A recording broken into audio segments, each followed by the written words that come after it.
You keep saying you're not ready, but you keep asking questions. And I'm telling you, ask the questions. Get it wrong. You can't get it wrong because you don't know. That's why you're asking. Okay. You're supposed to get it wrong. Okay. And I'm supposed to correct it. Okay. Because maybe someone else got it wrong like you. Exactly. So we're gonna correct it for them. Okay. You know, there's Unique Mecca audio, man. I'm here. I'm at my man Omar's crib. I'm chilling all the way down in Charlotte, and his pool man heard my voice and me telling my son and his man a couple of stories. And he said, man, and asked Omar, tell him how it went down. You tell him in your words. Yeah, I was just servicing the pool, and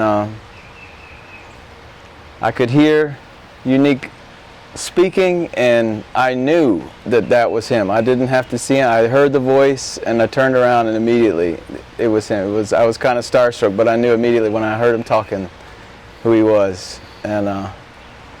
And he just started shooting all these questions at me. Yeah. So my cameraman, Dan Cam, or DP201, as cool as he is, he said, man, let's put this joint on tape. Yeah. So what were some of the crazy questions you was asking? I cut you off and didn't let you finish. Yeah, I've watched from the beginning. Yes, I've watched Unique's channel for a long time. How did you get hip to my channel? That's what we talk. Yes, so I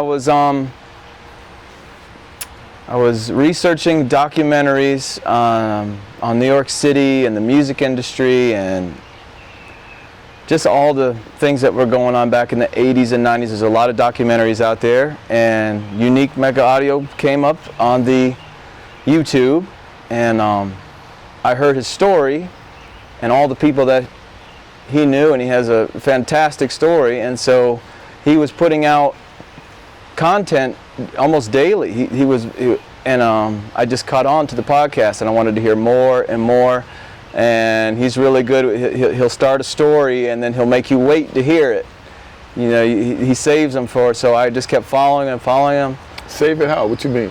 Well, like, you know, you got so many stories, right? You got something from the John Gotti story to ADX and to all these, you know, situations that you've been Look in. at the camera, talk to him. And it became, you know, something that I would follow, something that I look forward to hearing about. And so I'm just very interested in your story, and you have a great one. You New York City and all the people that you knew. And have you told any of your friends about my story? To go watch my YouTube? Or you say I can't tell them I watched this dude? No, I haven't.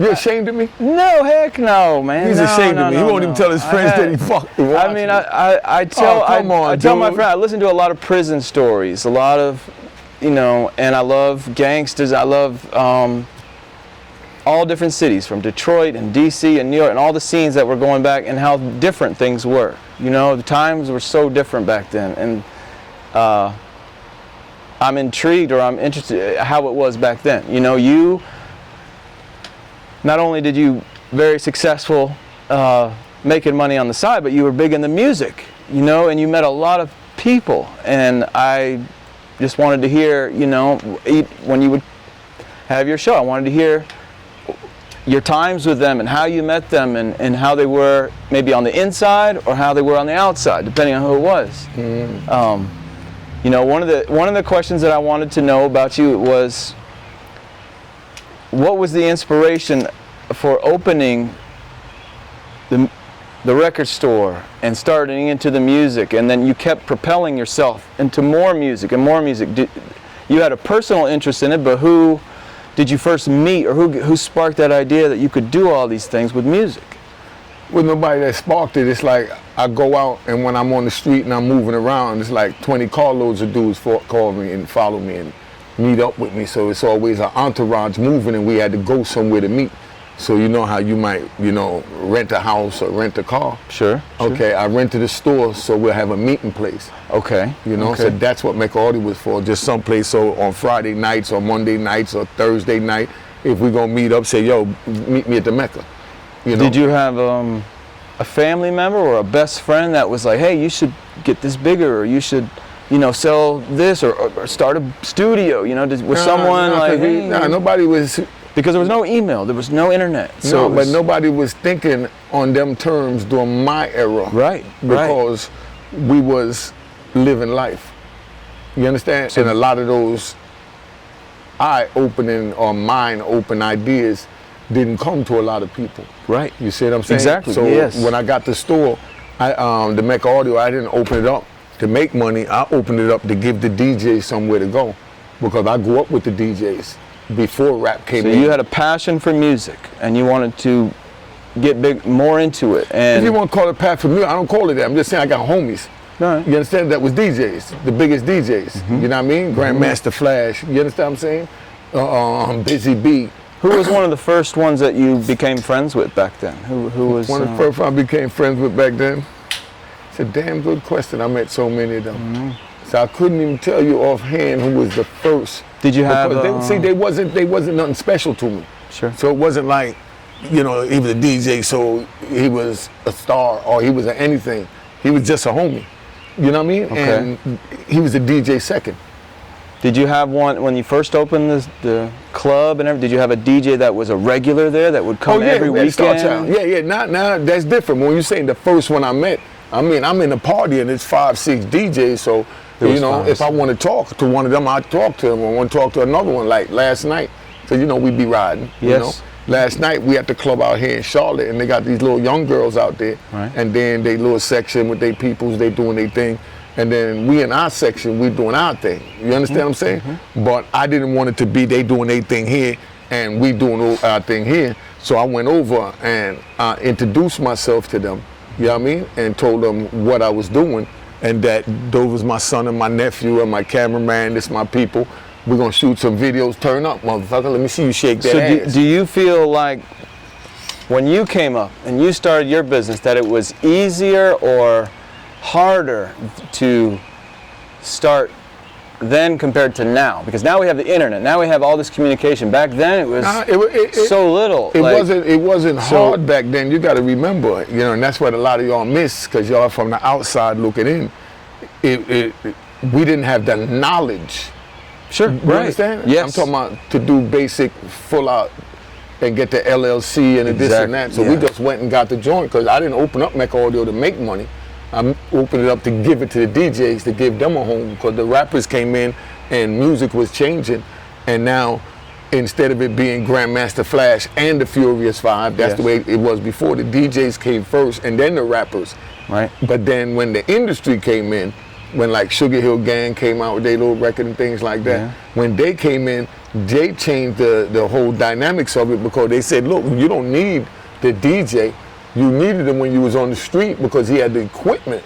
Right. But we have the equipment, the technology, the producer to get you any beat you want. Delete him. And now when they deleted him, the DJ, they took that portion of the money that would have went to the DJ and kept it for themselves. They didn't even give it to the artist. You understand? So that's how they robbed them. Yes. And then by the time you got a group and you talking about splitting 100%, you know, 3 ways, and it's 5 people involved in that. You understand? That's 5 ways you really splitting 30%. So you each getting what, 6%, which is nothing. So then you had the people that came in now, that new business, that explained to them that you splitting your money with 5 people. You don't need to do that. You could get all the money for yourself by going solo. You're the main act anyway. You don't need your comrades, you don't need your DJ, you don't need nothing. So when you opened Club 2000, right, you became like an MC, right? Did you have an inspiration, someone or you wanted to be that right away? Like, how did that? That's what I'm saying. Y'all used to labels. You became very involved with. Yeah, but see, y'all using labels. I didn't become an MC. I just did me. You know what I mean? I open up the club. I own the club. I get on the mic. I say what I want. I didn't consider myself a rapper. Wasn't looking at like a rapper. Wasn't trying to be a rapper. I was the leader. I was like the ringleader of a circus. Yes. Yes. You understand what I'm saying? Because I got all types of characters in here. But now I got to control these motherfuckers. Yes. I'm talking, we got killers in here. Yes. We got rapers in here. But do you look at that as the best time of your life? Hell, motherfucker, yeah. Yeah.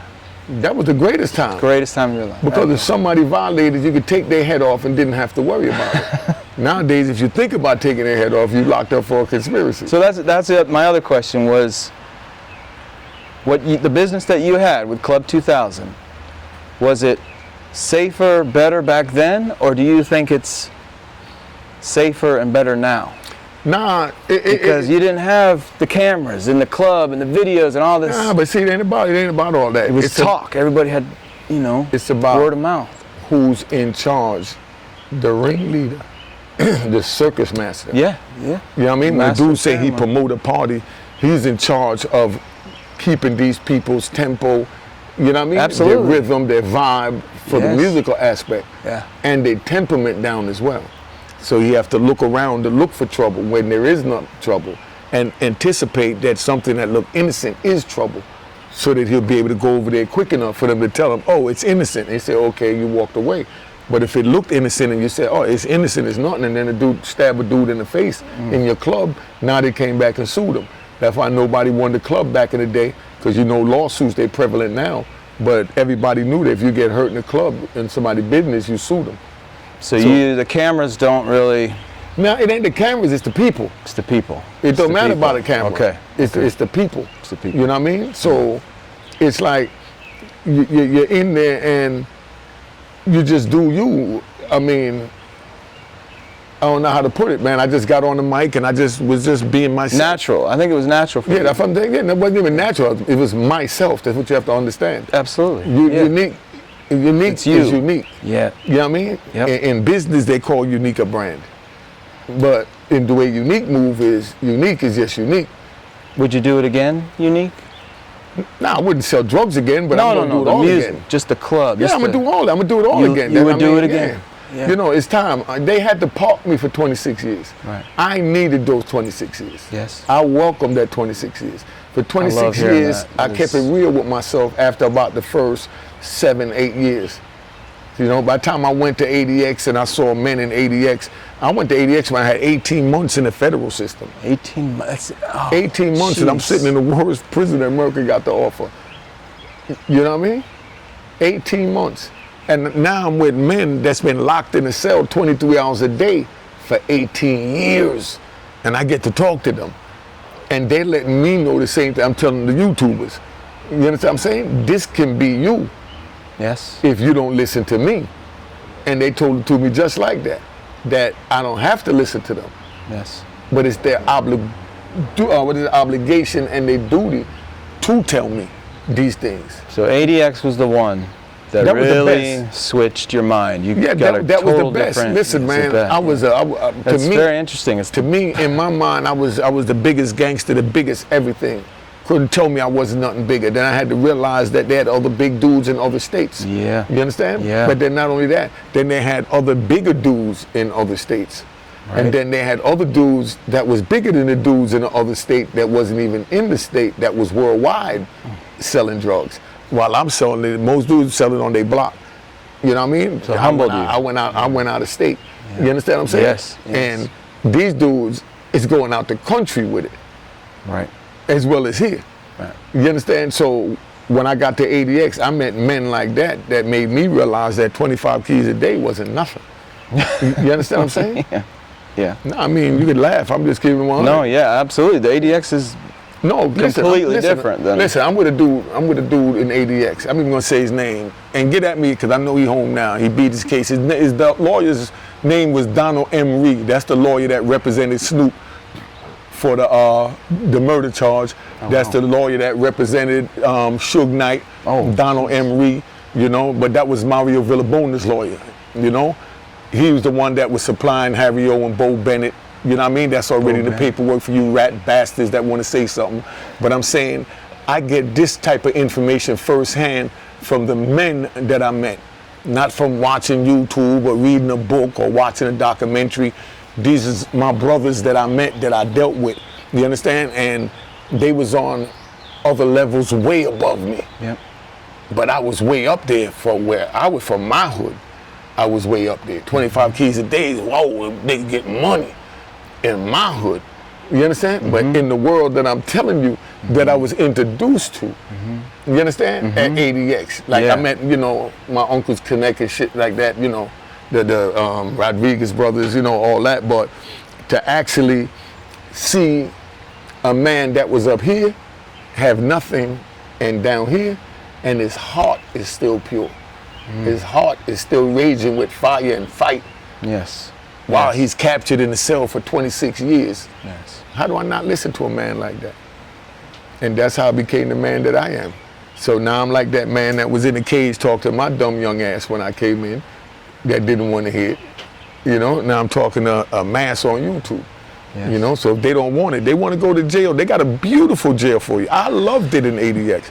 That was the best prison I was in. I'm serious. Was it the isolation that got you thinking and changed your whole mind? Oh, hell yeah. When they put you in a 2x4 and you can't get out, you're only touching 2 walls for 5 years straight.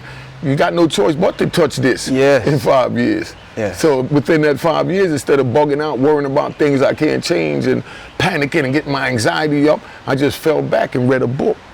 That was my next question. What were maybe your top 3 favorite books? My favorite authors is Sidney Sheldon, Wilbur Smith, and Jackie Collins. Jackie Collins. You know, Okay. those are the mainstream artists. But then now I got my man Eric Jerome Dickey, rest in peace, the greatest. I'm talking about, you want to read about how black people is living in Charlotte. Yeah. You know, in Winston-Salem. Yeah. I saw what I'm living right now with my man Omar, reading Eric Jerome Dickey.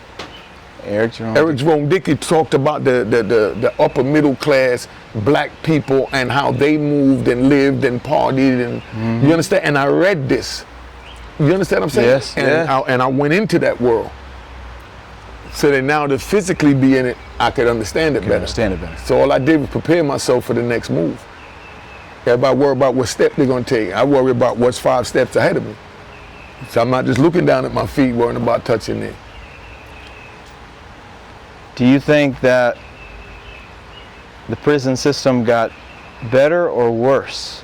Got worse. It's always been worse. It's gotten worse over time. But we got worse as a people. We got more violent. Okay. And when we brought violence in it, now the prison captives don't know what to do other than isolate you. How do you stop it? Very popular now. Yeah. But how do you put apart 1 million people? You can't make 1 million cells. That's right. So you make one jail that got 2,000 cells. You know what I mean? And it, well, that's 1,000 beds, 2,000 people in it. How do you feel about when they made Marion and before ADX and they put all the worst together? Do you think the worst of the worst should be together? They closed up Alcatraz? Yep. And they put everybody in Marion and then Tommy Silverstein and then ADX. Yeah. Do you think all the worst should be together or they should be spread out? I don't call nobody no worse. Well, I mean, the biggest cases, I guess. The biggest. Yeah, but I'm saying because your case is big, that means you should be punished. You're already punished when you got sentenced. Right? So now you want me to tell you that they should double punish them by sentencing them to life and then put them in a strict environment or in a particular environment, is what you sound like you're telling me. Well, there's either you put all the worst of the worst together or you spread them out. Listen, man, you're making me scratch my head because I can't believe you even asking this. Do you think that they should spread the You're leaders labeling them. Well, You're categorizing them. Well, I'm not trying to do that. Yeah, you're saying the biggest cases, the John Gotti's, the this, the that, they just men, they bleed too. Yes. No, I'm just saying, so that's how we look at him. So for me to say that he should be punished because his heart is more strong or whatever, I'll be a hypocrite. Because what about somebody that might feel my heart is more stronger? Should I let them want to isolate me too? You know what I mean? Bad enough, you get sentenced to life. Now you're going to say, okay, well, because your case is bigger, you got to live different than this man that also got life. Right. We both got life. So why should Silverstein or whoever go to a maximum security other than we know he killed all types of people? You understand what I'm saying? But I mean, just coming in, we're talking about your street case. He did all that, most of that in jail. Yes, he did. Everything was yes. Yeah, but what I'm saying is, but you got people coming from the street and then you're saying they should lock them away. You understand? And now that you're just talking about Silverstein, now that's a whole different ball game. Yes. Because I mean, when you go killing, now you're not giving them a choice, right, other than to confine you like that. So there's ways to earn your way in hell. You know what I mean? Yes. Because bad no, ADS was hell. But then when they talk about you got to stay there for the rest of your life, like, you know, we need to free Pistol Pete. You know what I mean? Pete, They got him sentenced there for life, never getting out. Went from like 20-something years old. How you do that to a human? Nah, that's terrible. No, you shouldn't. No. You know, so when you ask me about confining a person more stricter, you know what I mean? Well, I mean, nothing wrong with it. I'm just explaining it so you understand how I'm hearing you and interpreting you experienced it Lewisburg, the East Coast, and you went West Coast. Yeah, to And Lompoc. from my knowledge, I haven't been, but the West Coast is more segregated, I think. Oh, it might racist. So did you feel like Segregated. one was Right. okay? Yes. Straight racist. One was easier to handle being in than one that isn't. You know, like a Lewisburg. One was just more was more combustive, could just go off at any time. Which one was that? That was Lompoc, because you got these gangs that go by these rules and strict principles and morals and codes to the finest, and you violate it, you lose your life. Yes. You don't get beat up. It's not like the movies where they DP you. Yeah, like Rikers or a New York one, they don't. You know what I'm saying. Okay. In the movies, they talk about people getting DP'd. You know, the gang bangs we see in all the gang movies. Yes. In the prison, you understand? You lucky if you get DP'd. You blessed if you get DP'd. You do get DP'd. You understand? But then at times they might decide to say you don't get a DP. You did the ultimate violation, or I'm emotionally caught up and I want to take your life. You don't deserve to live anymore. I got guys that would just look at you and tell you, you don't even deserve to live anymore. And would just attack you right where you stand. You know what I mean? But he just gave you a chance to defend that, to defend you. So if you want to go into that world right there and play with that shit, but the West Coast, to get back to the small part of your answer, to concise it, to give you the answer that you know you're looking for. The West Coast, it's the same as the East Coast for me. I'm just talking about me. Yes. Because I stay in my lane. Okay.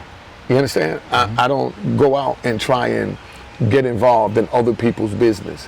I don't care what he's doing. I don't care who the hell he is. I don't care how much money he made on the street, how many people he killed in the prison, how many women coming to visit him, how much books of stamps he got, how much dope he's selling on the compound. Because this is all the haran that's going on the compound, all the bullshit. And you got people that just go look for bullshit. Yes. So they can have something to do their time. They're bored. So they run around spreading bullshit because they're in a tight-knit world now. Where, you know, it's not as easy to just live your life and move forward and walk into bullshit. In here, it's right in your face. So I'm the type that got to push back, put my back against the wall, know to keep my shield up. Yes. And that's how I made it out. Yes. So you feel that the prison system has bettered itself? It's more safe now or worse because of the advocate and the online and all that communication now? I don't even know. To me, that's the most stupidest question you just asked. Yeah. Them prisons is a killing field. They stay in lockdown now. Yeah. They bringing them food in a styrofoam tray. Yeah. I got homies that call me that they get one hot meal a day. At lunchtime, they might get a hamburger. They don't put that on the hamburger with a news. cold bun and maybe 5 fries. Yeah, that's terrible. And if they lucky, they get a pickle on the tray. A little tiny slice. And that's what they got to look forward to for Wednesday. When a person complains, oh, I don't like that steak, or I don't like this, I don't like that. I know niggas ain't got a choice but to eat what they put on the tray because they ain't got no money to go to commissary. And then at the time, even when you got money, commissary is closed because it's always violence and it's always on lockdown. If it's always on lockdown, then you can't go to commissary. You know what I mean? You can't do anything. Take is what they bring through that tray, and they're gonna bring the bare minimum, 1, to break you, and 2, because they're saving money. Yes. Yes. Instead of taking the apples and cutting up in the morning and making applesauce and doing all this with it, you know what I mean? That costs too much. Just give them the cold apple. And every day you get an apple until you walk out of prison. Every day, like I say, bring an apple to the doctor, to the teacher, teacher's pet. Every day them people give you a damn hard-ass apple for breakfast. And then for dinner they'll throw it in if, you know, they don't feel like giving you a cupcake. All right, I got a random question. Who do you think will do more time? Big U or Puff Daddy? Diddy? I don't think Puffy gonna do no time. No time. You know, I don't think he's gonna do no time. I'm even saying before the trial is over, anybody that can't see that that's a mockery. Anybody that can't see that that trial is not for a conviction, they're not seeking a conviction. They're looking for a condemnation. They're trying to condemn him. The world is looking at Puff Daddy now as the gum under their shoe, as the biggest freak, this and that. Yeah. And that's all they wanted to do. So no matter how much money you got, if now you can't, you know, they cut his wings. But as a man, he got to show who he is and stand up when he get out. Because whether he's found guilty or not, Donald Trump will pardon him. Yeah. Because Donald Trump been through the same thing. Well, it feels like he's been through the same thing, you know, from what I see. when they took him to trial in New York. Yep. So he's sympathizing with Diddy right now as he's watching and he's hearing these crazy things. He's thinking whether he likes Diddy or not, which he does, he said he does. But, you know, whether he's even worried about Diddy or not, when that joint come across and he hears some of the injustice that he see them doing, come on. You're talking about, you had a girl on the stand for a whole week talking about how he beat her up, but he's not charged with beating her up. No. So then why is she up there for a week talking about getting beat up? So it's a show. You could have said that one time and kept it moving and got the trial over in a week. You know what I mean? But they drag out everything. You know what I mean? Because all it is just to condemn them and to bring him down and to humiliate him. Okay. Okay. They're stripping him. He's going to be like back in the 1400s when you got a dude in the town square, you know, and they stoning him. And he's a beggar after he was a king. Yeah. That's what they really want. That's what they want to see for him. Yeah. All right, here's a random question. I talked to your son. He said you met Tupac. Yeah. Can you tell us the night you met him or how you met the first time you saw him? Was it at the club? Was it on the street? How was it? Now, my man Mo Grime looks just like Tupac. Okay. I got a little dude, nigga named Mo Grime. You know, if a nigga named Mo Grime, you know he's a grime. You know what I mean? He calls himself the grime god. You know what I mean? I love him to death. And he's a grimy dude. You know what I mean? No, but he's telling you who he is. Yeah, he's proud of it. He's okay with it. No, he's letting you know. This so is who I am. If you play weak and I eat you because you a sheep, you know what I mean? I didn't do anything wrong because I told you I'm grimy, I eat sheep. You know what I mean? So that's why I can deal with him. But a lot of people can't deal with him. Okay. You know what I mean? Okay. And, you know, he came to the store one day and brought Tupac with him. Tupac was with him? Yeah, he brought Tupac to the store and, you know, we was kicking it and I was getting ready to go see my man Kool-Aid on 125th Street. Matter of fact, just to even put names how everybody was intertwined. Tiana Taylor's mother, Renee, was working down on 25th Street with Kool-Aid and them in the van. And they always get the flyest gear. Yeah. Because we didn't have fashion like y'all got now. Right. So it wasn't no way you go buy a leather vest with names or patches on it. Mm-hmm. But Kool-Aid and them, they'll get the stuff that we made underground, but we didn't have enough to put it out in a mass market. Yes. And he might get 10 vests made, some fly that nobody else got. Okay, so he was looking for and he sells it out the van. And Renee, Tiana Taylor's mother, you know, before she was born, was dealing with them and working with them. So that's where me, Mo, and Tupac went. So you got to spend the day with him or a couple hours with him? I hung out with him after hung that. Out with him, You just asked me how I met him. We're talking about a meeting now. And this was before Big Death Row. He was young at this time. He had no record deal at this time. Nothing. He was Tupac. Wow. You know what I mean? He was the homie. Yeah. You know?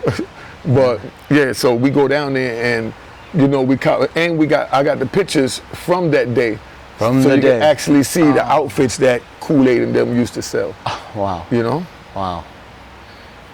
How about Biggie? First time you met him? Well, I didn't really get to meet Biggie because Biggie wasn't out there. Okay. You understand what I'm saying? Okay. He wasn't out there. Okay. So he wasn't coming to no Harlem back then when I was on the street. Okay. You understand? Much as to see any of us or go where we going. He was a kid. He was a, you know what I mean? He was a teenager. Mm-hmm. You know what I'm saying? Who was your favorite artist or rapper when you were coming up? You know, in the beginning.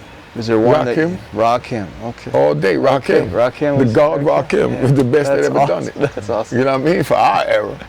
It's good to hear someone say it. That's right. Yeah. I mean, Rakim. You know, right now people move away from the 5% nation. So that's why they don't know the power of the lyrics and wisdom that Rakim dropped in every bar that he spit. He had jewels. I used to study my lessons. I had to rewind the tape to catch certain things he said. Because we had tape recorders then. We just hit rewind. How did you meet Rakim?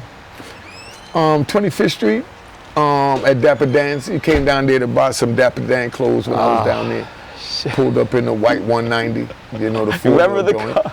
Yeah. And I used to really drive around. That was their car. He was with a crew called Paid in Full Posse. Okay. That was a crew. Okay. But we know he made the album name Paid in Full. But it's a group of dudes was getting money, official dudes. Big round of applause, Paid in Full Posse.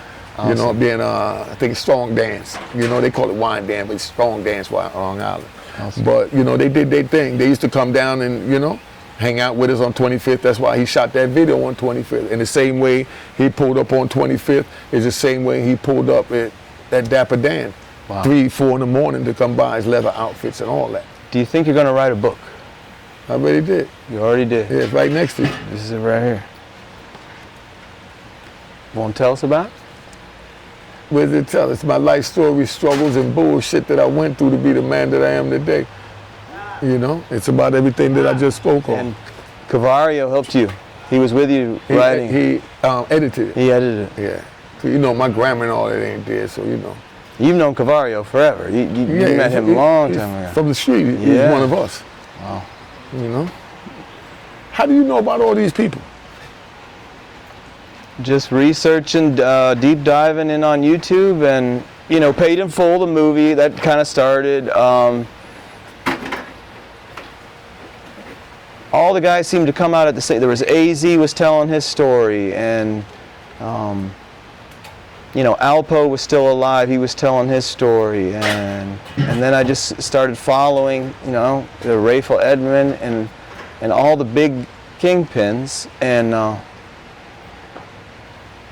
But do you tell anybody you do this shit? Hmm? Do you tell anybody you be looking this up? Do you tell any of your friends? I don't go, no. I ain't say go around. I said, dig into this. No one you told that. Y'all be looking at these dumb black dudes out of Harlem. No, I don't refer, no. I mean, not harshly. You know what I'm saying. You say, yo, I watched these urban videos about my the friends gangsters. that listen to hip hop and everything that I've known, yes, I talk about, and many of my friends know who you are. They know a lot of the people. Some don't.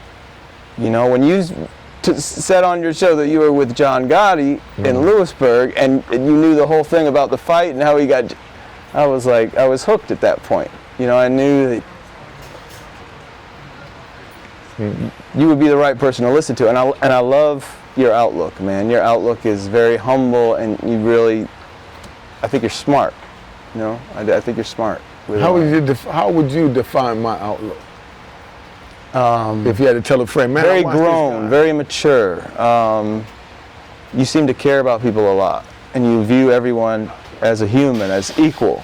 You don't seem to tell a story with bitterness. You seem to tell it straight and true, and look at the camera. Yeah. Yeah. Sorry.